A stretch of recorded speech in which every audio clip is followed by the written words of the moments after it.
ನೀರಾವರಿ ವಿಚಾರದಲ್ಲಿ ಏನು ನಿನ್ನೆ ಸ್ವಲ್ಪ ನೀರು ಬಿಡಬೇಕು ಅಂತ ಹೇಳಿ ಆದೇಶ ಕೊಟ್ಟಿದ್ದಾರೆ. ನಮ್ಗಿನ್ನ ವರ್ಣ ಬಿಡಬೇಕು ಅಂತಿಲ್ಲ. 2 ಬಾರಿ ಅವರು ರಿಕ್ವೆಸ್ಟ್ ನ ರಿಜೆಕ್ಟ್ ಮಾಡಿದ್ರು. ಈ ಬಾರಿ ಸ್ವಲ್ಪ ನೀರು ಬಿಡಬೇಕು ಅಂತ ಹೇಳಿದ್ದಾರೆ. ನಾನು ಆರ್ಡರ್ನ ಅಪೀಲ್ ಮಾಡಲಿಕ್ಕೆ ನಮ್ಮ ಮಂತ್ರಿಗಳು ರಾಮಲಿಂಗಾರೆಡ್ಡಿಯವರು ಮತ್ತು ಎಲ್ಲ ಅಧಿಕಾರಿಗಳ ಚರ್ಚೆ ಮಾಡಿದ್ದೇನೆ. Against the order we are appealing.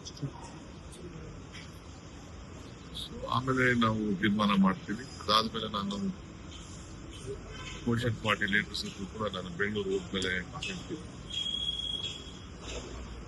ಮಾತಾಡಿ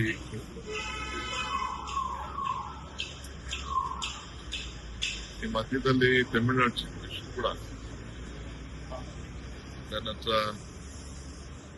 ಬಂದು ಮಾತಾಡ್ಲಿಕ್ಕೆ, ಕೆಲವು ವಿಚಾರಗಳನ್ನ ಮಾತಾಡ್ಲಿಕ್ಕೆ ಇಂಗಿತವನ್ನ ವ್ಯಕ್ತಪಡಿಸಿದ್ದಾರೆ. ಚೀಫ್ ಸೆಕ್ರೆಟರಿಗೂ ಲೆಟರ್ ಬರೆದಿದ್ದಾರೆ.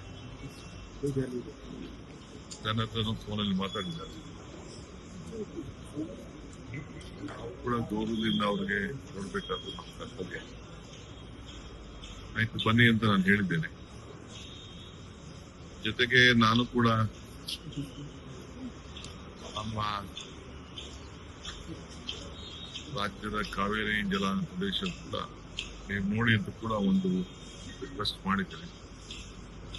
ಅದಕ್ಕೆಲ್ಲ ವೀಕ್ಷಣೆ ಮಾಡಲಿಕ್ಕೆ ಹೆಲಿಕಾಪ್ಟರ್ ವ್ಯವಸ್ಥೆ ಮಾಡಲಿಕ್ಕೆ ಕೂಡ ಹೇಳಿದ್ದೀನಿ.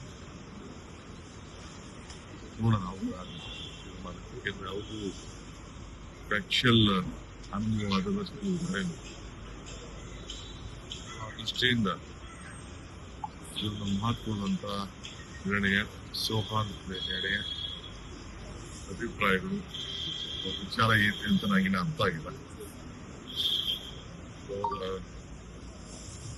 ಬರ್ತೀನಿ ಅಂದಾಗ ನಾವು ಒಬ್ಬ ಅತಿಥಿನ ಗೌರವದಿಂದ ಸ್ವೀಕಾರ ಮಾಡಬೇಕಾದ್ರೆ ನಮ್ಮ ಕರ್ತವ್ಯ. ಆಯ್ತು ಬನ್ನಿ ಅಂತ ಹೇಳ್ತೀನಿ. ಅದಕ್ಕೆ ಸಿದ್ಧತೆ ಕೂಡ ನಾವು ಮಾಡ್ತೀವಿ.